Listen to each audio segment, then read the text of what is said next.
Grangeta Shasta Firkin Folger Vilka Áras and Uachtaráin. And it would have been a part altogether from the honour that you confer on me. It would have been worth it to have heard alone these lovely words that we have been hearing now, and very particularly Stephen Ray's description of the conversation with the Dean. It reminded me of something, and Declan has provoked me to remember. It was one of the functions of the Uachtaráin Colin Amachlin, the president of the Students' Union in Galway, which in 1965 to propose the vote of thanks to the giver of the Thomas Aquinas lecture. And the Thomas Aquinas lecture was given in 1965 by Cathal Daly. And he read a piece from Bertrand Russell. And then he said, beautiful, but wrong. And about 200 Franciscans and nuns clapped. And then I wrote about it afterwards. It was really Bertrand Russell 0, Cathal Daly 1. And it was my pleasure I was giving the reply. And indeed, I must say, Cathal Daly and I had correspondences over the years afterwards. They were very recent and I think intellectually informed. But I just want to say too, as Declan reminded me of something that I hadn't thought about before. I wasn't present at the death of my father.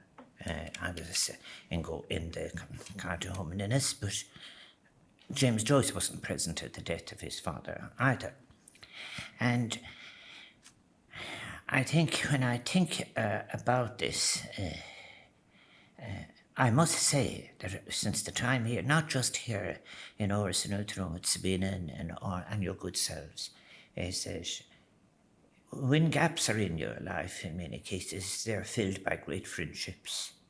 And I have been absolutely blessed by people who've been friends of mine for more than half a century.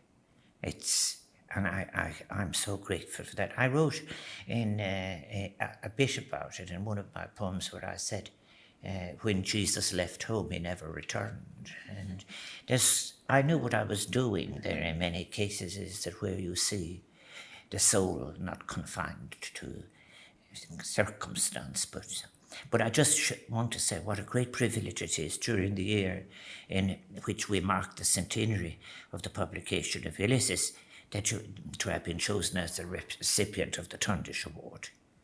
And when I listened to that wonderful list that you read of all those of previous recipients, and what they all have in common in one way or another is the word performance. Performance is so important because it is how the work is let out and is so important. And there's such a wonderful, I'm humbled by that list. I also want to think as well as I listened to Stephen, and it was brilliant, I have to say that. But I have to say, it reminded me of the late Brian Friel and Stephen and others, and who established the Field Day Theatre Company, which grew to encompass Field Day publications under the general leadership of the wonderful Seamus Dean, and who died last year. But I think Field Day and its publications are something to which I made a contribution. I think very early on, the one about imagining the West and so forth is in one of those pieces.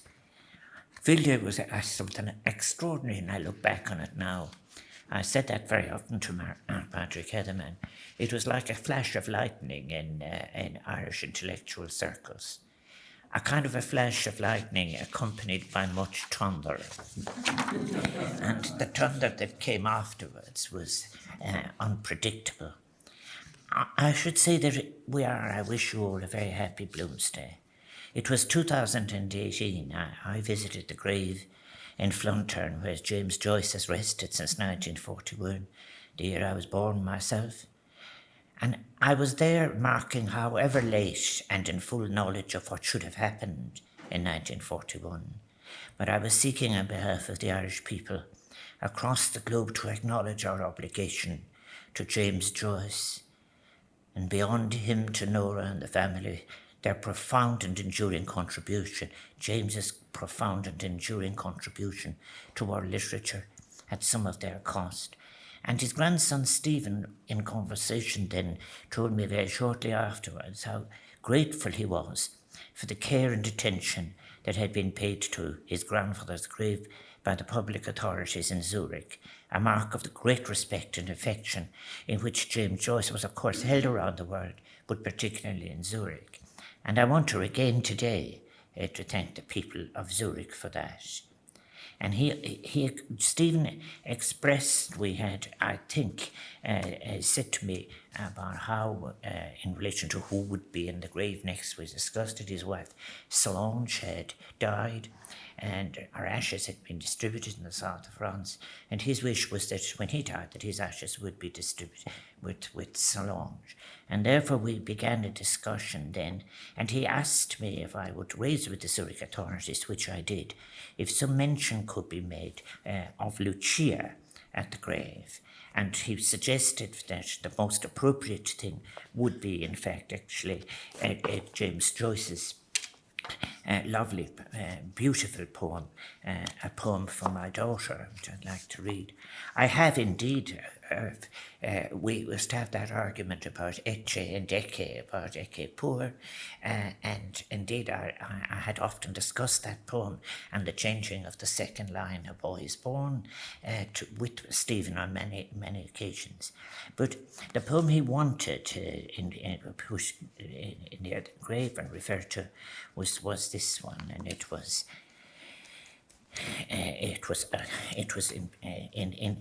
published in 19. It's the one published in 1927 in this little column, poems penny each.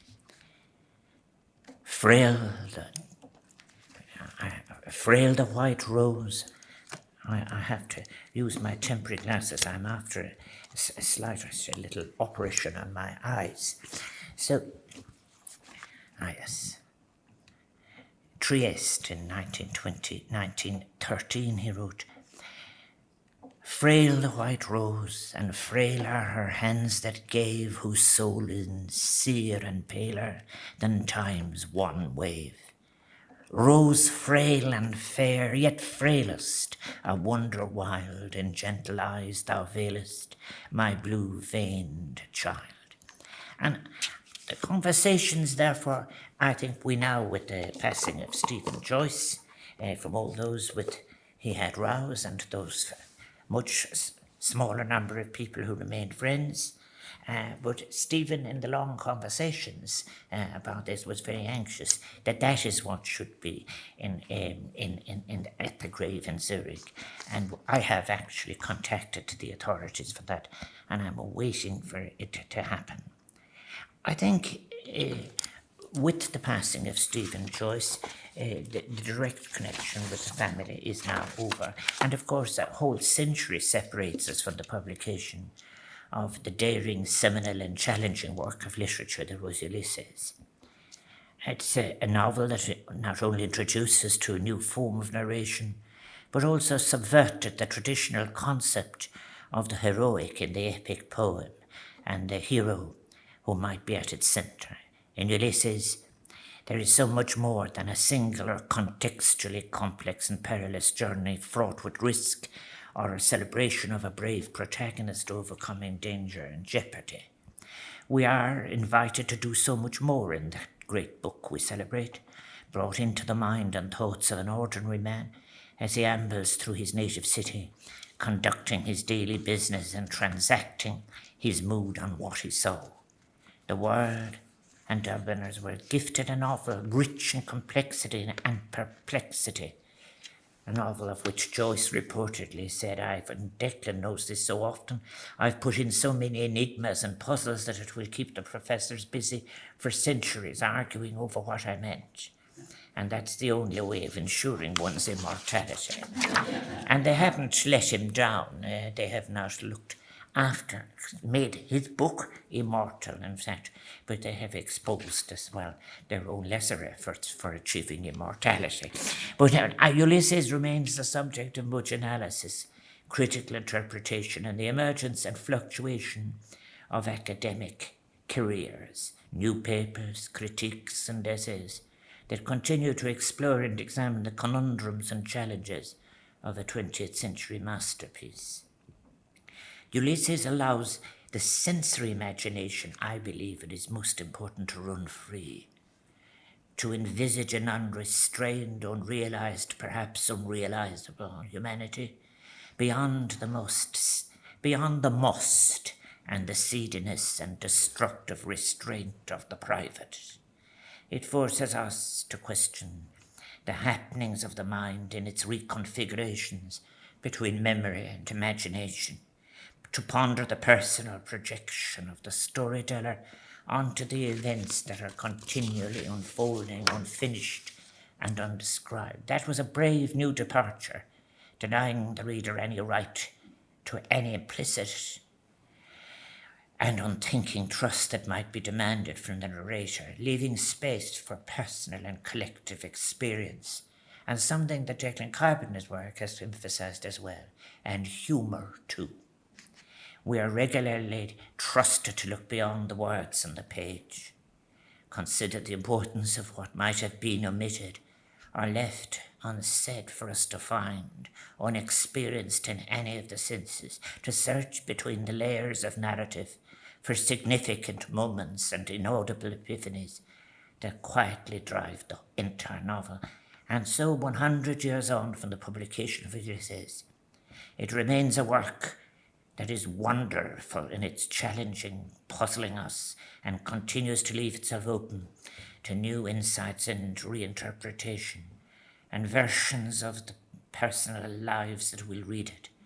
But we mustn't, I think, ever forget, and this is so important given the company that is here in the Áras, the importance of the creative instinct, craft and eye and courage and risk, and the special courage, pain and love that is required to offer a finished work that gave us the work and the eye and energy of James Joyce's intellect. And so it's customary on the 16th of June then for people across Dublin and beyond to have to gather and mark the honour Ulysses, a pioneering work that did indeed change the course of 20th century literature and beyond.